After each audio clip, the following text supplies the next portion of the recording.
What's up, lovely people? It's our last show of the week as the team, and hopefully all of you get to take a few days away to ruminate on all that we could be thankful for in this world. One thing we're grateful for, you, especially all our educators out there. Let's make this a Teacher Time Tuesday, shall we? Go on and give your teacher a handshake, high five, or fist bump. Let them know I see you. Keep on inspiring, uplifting, and gifting us with your love for learning. I'm Coy Wire. This is CNN 10, and we start today with news on the passing of former First Lady Rosalynn Carter, wife of the 39th President of the United States, Jimmy Carter. In a statement from the Carter Center, the nonprofit organization founded by the former president and First Lady, Miss Rosalynn passed away peacefully with her family by her side at her home in Georgia on Sunday. Mrs. Carter was diagnosed with dementia in May, then entered hospice care toward the end of last week. She was 96 years old.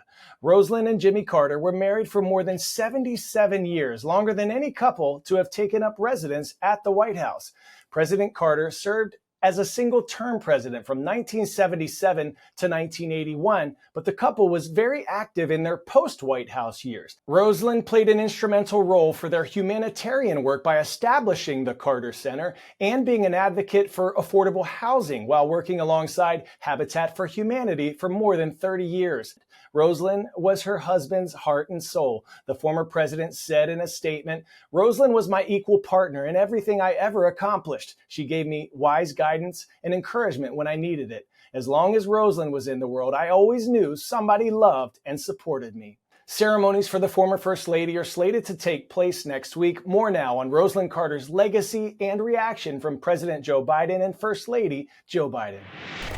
Tributes continue pouring in for the late Rosalynn Carter. You know, they're really an incredible family because they brought so much grace to the office. The former First Lady died Sunday after entering hospice care on Friday. She was well known for her efforts on mental health and caregiving and women's rights. So I hope that during the holidays, you'll consider saying include the Carter family in your prayers. Mrs. Carter was actively involved in her husband's presidency and a strong advocate for equal treatment of the mentally ill. Nobody talked to each other about their own mental illness at all, and now to see that that actually people can recover is the greatest thing. But it was the couple's work after leaving the White House that would leave the longest legacy, redefining and revolutionizing the post-presidency.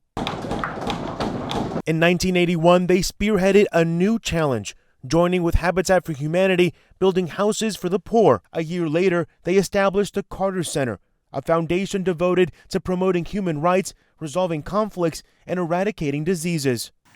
I'm proud of the work of the Carter Center, which has developed to become one of the most admired and respected institutions, not only nationally but internationally. 10-second trivia. On which island chain would you find the town of Kitty Hawk, where the first airplane flight was made? Outer Banks, Florida Keys, Sea Islands, or Elizabeth Islands? If you said Outer Banks, put your hands up. Back in 1903, the Wright Flyer made the first piloted airplane flight on the Outer Banks of North Carolina. Our next story is pretty fly. It's about some students who could very well be the Wright brothers and sisters of the now. They spend their school week in an airplane hangar at JFK Airport in Queens at the Aviation Career and Technical High School. They take traditional school courses, but they also get their hands-on mechanic training to help propel them on a path in the aviation industry. Put your lap trays and seat backs in the upright and locked position. Let's go. There's a lot of opportunity in this aviation that a lot of high schools don't have. All right, you can tell me how this purchases works, ladies and gentlemen. These aren't paid airplane mechanics or professional repair technicians. They're students at Aviation High School in Queens, New York. Aviation High School is a public New York City high school that is also a Federal Aviation Administration regulated aviation maintenance school. We are one of the largest in the country. All the traditional high school coursework plus hands-on work that can get them a job in the aviation industry right after high school. At Aviation, students learn every aspect of the plane. They specialize in certifications that allow them to succeed in careers in aircraft management and manufacturing, taking on roles as airplane mechanics, air traffic controllers, and flight dispatchers as soon as they graduate. We want to make sure that they're in class every day, that they're studying every day, that they're getting all their jobs done properly, because again, there's people's lives at stake when they get into the workforce to work on the airplanes that we all fly on. You know, there's like so many different parts of the plane that you really need to have some idea of each section. And really every single class prepares you somewhat for that road into the aviation field. Like other career and technical high schools, Aviation High struggles with recruiting women. In fact, women make up less than 10% of all skilled trade jobs across the country. I think in any class I'm in, there's less than 10 girls in that class. Every day I feel like I have to prove myself, and that's hard, but it's very rewarding when I finish at the same pace that the boys do. Getting into Aviation High isn't easy. In 2023, just over 4,000 applicants competed for only 500 seats at the school. Students travel by train, bus, and ferry from all over New York City, commuting up to 2.5 hours to attend the school. So it's very early mornings. Sometimes, like currently, I have to be here about like 6:30 because I'm coming to practice in for my licensing. I mean, it's worth the commute to come here to do what I'm doing right now, but it is sometimes very lengthy. Vocational programs are definitely now getting a lot more focus, and schools like ours that are aligned with an industry that has huge need, of course, is creating another major focus for education systems across the country. The numbers they're predicting, the desire for airlines to find technicians yesterday is already felt, so it's something that we're dealing with. They're putting together packages to try and lure technicians to their company because the need is so huge. You can see the world and you're not locked down at a desk. You're always doing something different.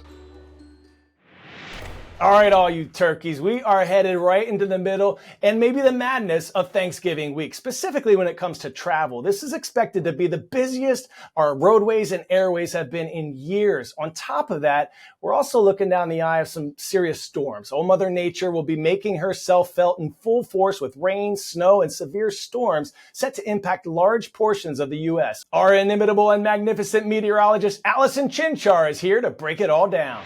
As you pack your bags to travel this holiday week, you may also want to pack your patience, as Mother Nature could add delays both in the air and on the roadways. A low pressure system developing over the central U.S. on Sunday will slide eastward in the coming days, bringing the chance of rain, snow, high winds, and even possible tornadoes. By Monday, the system focuses over the Midwest and the Southeast, with nearly 20 million people under the threat for severe storms along the Gulf Coast.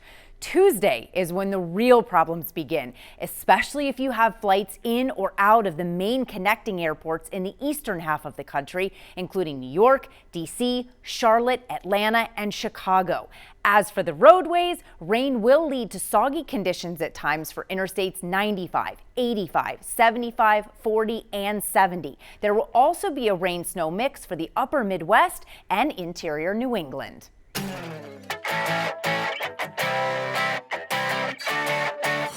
For today's story, getting a 10 out of 10, let's head to the White House South Lawn, where President Joe Biden continued the annual American presidential tradition of pardoning a turkey. To pardon means to forgive, and in this instance, the pardoning means that the president is sparing the turkeys from being served alongside pumpkin pies, mashed potatoes, and casseroles.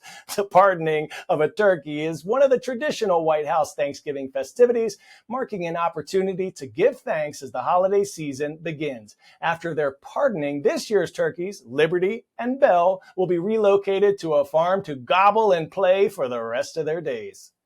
You all hold the turkeys to our heart. We're going to miss you the rest of the week as we start our Thanksgiving break. But last but not least, it's time for shout outs. We couldn't make this show without you, so we're sending some love to all of you, particularly to Village Middle School in Colorado Springs, Colorado. A Rocky Mountain salute to all of you. And shout out to Sterling Heights High School in Sterling Heights, Michigan. Rise up. From me and my team, we are so thankful for you. We wish you a safe, healthy, happy Thanksgiving. I'm Coy Wire. I'll be right back with you on Monday. It was a blessing to spend part of this week with you.